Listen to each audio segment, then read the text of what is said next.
जनाब सदर और मेहमान ग्रामी और दूल्हा साहब और दूल्हा मियाँ, मेरा छोटा भाई जिसे मैं हर वक्त डांटती हूँ, और मुअज़्ज़िज़ हाज़रीन, मैंने इनकी पहली किताब में मजमून लिखा था, हर कहानी एक हकीकत, जैसा कि अभी आपने जिक्र किया, और आखिरी किताब में भी मेरा मजमून है। तो इन्होंने मुझसे कहा था, तो मैंने कहा भाई मैं बासी चीज़ें नहीं पेश करती हूँ, मैं अपने मेहमानों को ताज़ा खाना खिलाती हूँ। जी हाँ, आपको ही बुला लेंगे, आप आए नहीं हैं मगर पूछ लें आप लोगों से। अच्छा, हाज़रीन इजाज़त है जनाब सर शरीफ बका साहब। अमजद मिर्ज़ा एक काबिल रश्क कलमकार। अमजद मिर्ज़ा की वैसे तो कई किताबें मंजर आम पे आ चुकी हैं, जैसा कि इन्होंने बताया कि 11वीं या 12वीं किताब है, लेकिन इनकी 2 अफसानों की किताबों में मेरे तासुरात शाये हो चुके हैं, लिहाजा उनके फ़न पर मज़ीद कहना हो सकता है कि लाशऊरी तौर पर मैं अपने आप को दोहरा दूं, जिसके लिए मैं पेश की माजरत ख़्वाह हूँ। अमजद को खुदा ने बेबहा सलाहियतें वितियत की हैं, ख्वाह कहानी हो, कालम निगारी हो, शायरी हो, रिपोर्टाज हो, किसी की किताब पर तबसरा हो, फोटोग्राफी, न जाने कैसे इतने काम ये एक शख्स 24 घंटे में समेट लेता है। दावतनामे छपवाना हो तो ये बोतल से निकलकर आपके सामने मौजूद, फिक्र न करें बाजी, बंदा हाजिर है। ये शख्स जीता भी कलम और कागज के साथ है और रहता भी किताबों के साथ। किसी की किताब बाजार में आई, अमजद मिर्ज़ा का मजमून मौजूद ही नहीं बल्कि यूके टाइम्स और नवाए वक्त में इशात पजीर, खवातीन में बेहद मकबूल हैं, खूब लिखते हैं। जैसे ही किसी खातून की किताब दुनिया के किसी भी चप्पे में छपी, अमजद मिर्ज़ा को सबसे पहले खबर हो जाती है और उसके बाद ये उस किताब पर मजमून लिखते हैं और हम उस मजमून से उन साहिबा से मुतारिफ होते हैं। पाकिस्तान के तमाम लिखने वालों से इनके मरासिम हैं और ये सबकी खबर रखते हैं। उर्दू और पंजाबी दोनों ज़बानों में अबूर है। यही नहीं बल्कि इन्होंने पंजाबी और उर्दू दोनों ज़बानों में अखबार भी निकाले। एक पंजाबी में भी पर्चा निकाला था, वो पता नहीं इनकी वक्त की कमी थी, वो ज़्यादा चल नहीं सका। हर हफ्ते यूके टाइम्स के अदबी सफ़े को तैयार करना, अदबी महफिलों में हाज़िरी देना, उनकी रिपोर्टें में तस्वीर के अखबारात की जीनत बनाना, मुशायरों में शिरकत करना और वहाँ तरन्नुम से अपना कलाम सुनाना। इसका मतलब यह है कि मूसीक़ी के भी दिल दादा हैं। अपनी एक अंजुमन भी बनाई हुई है, जैसे कि आप लोग देख रहे हैं आज, हर माह जिसकी तकरीब सजाना और वहाँ निज़ामत का सलीका भी मिजाज में, जैसा कि अभी आप लोग कह चुके हैं, मिजाज में इंतहाई सादगी, मुनाफ़क़त से मुतनफ़िर। मुझे इनकी ये बात इसलिए पसंद है कि ये इनकी आदत मुझसे मिलती जुलती है।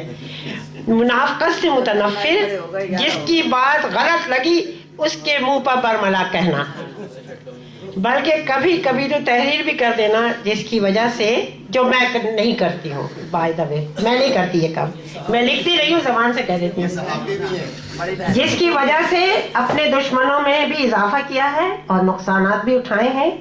मिजाज में मुनकसिर मिजाजी, ख़वातीन का एहतराम, बुजुर्गों की इज्जत और नए और छोटे तख्लीक़कारों की हिम्मत अफजाई, सुनिए जनाब, और उनकी खामियों की तरफ भी बहुत ही खुलूस से निशानदही और उनको तवज्जो दिलाना ताकि वो तस्दीक कर लें। बल्कि कभी कभी ये लुग़त के नाम भी बता देते हैं कि बीबी फिरोज़ लुग़ात अपने तकिए के पास रख लिया करो जब मज़मून लिखा करो।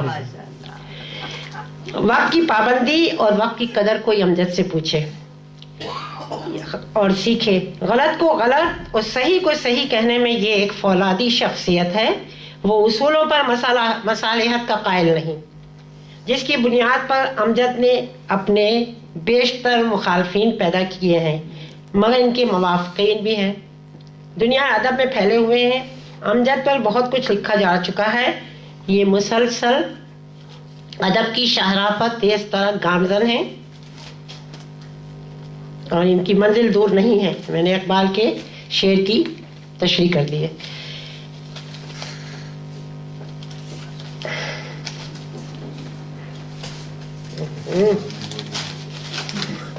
अमजद बेहद मुतवाज़े اور خوش اخلاق ہیں. جو ان سے ملتا ہے اپنی تصویر کے، اب جو ان سے ملتا ہے ذرا خیال رکھیے گا اپنا سو آپ لوگ، اپنی تصویر کے نقوش ان کے ذہن پر مرتسم کر دیتا ہے اور یہ پھر اس کو اپنے قلم کی ہتھکڑی بنا کر کاغذی پیراہن میں قید کر لیتے ہیں. واہ واہ واہ واہ. اب اپنے تصویر کی نقوش ان کے ذہن پر مرتسم کر دیتا ہے اور یہ پھر اس کو اپنے قلم کی ہتھکڑی بنا کر کاغذی پیراہن میں قید کر لیتے ہیں. مجھے نہیں معلوم کہ امجد کو اپنی گھریلو ذمہ داریوں کو نبھانے کا وقت کہاں سے ملتا ہے، لیکن اندازہ ہوتا ہے کہ ان کی بیگم شاہدہ ان سے اتنا تعاون کرتی ہیں کہ ان کے بچوں اور امور خانہ داری سے بالکل ان کو آزاد رکھا ہوا ہے. ان کو 2 دہائیوں میں جو شہرت ملی ہے، میرا خیال میں ٹھیک کہہ رہی ہوں نا، 2 دہائیوں میں جو شہرت ملی ہے اس کی وجہ ان کی محنت اور مشقت ہے. غالباً یہ پیدا ہی اردو سے محبت کرنے کے لیے ہوئے ہیں.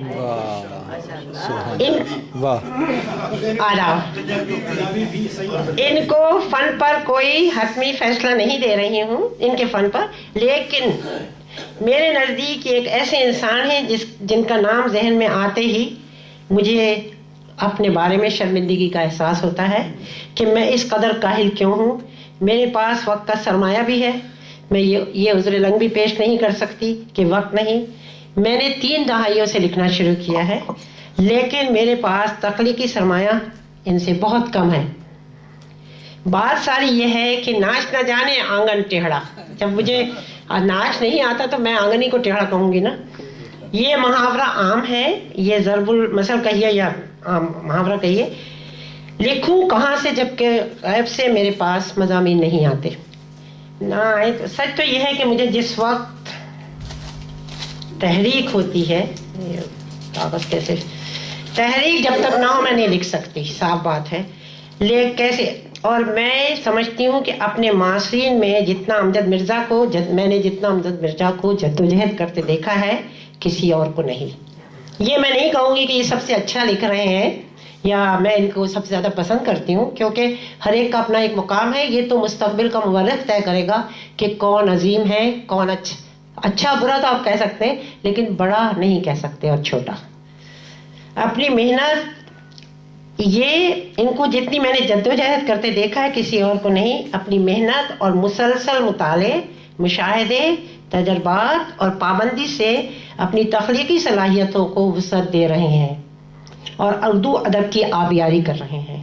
بلا شبہ ان کا نام اردو کی تاریخی شاہراہ پر ایک سنگ میل ثابت ہوگا. میری دعا ہے کہ یہ اسی طرح ثابت قدم رہے اور ترقی کرتے رہیں. آمین.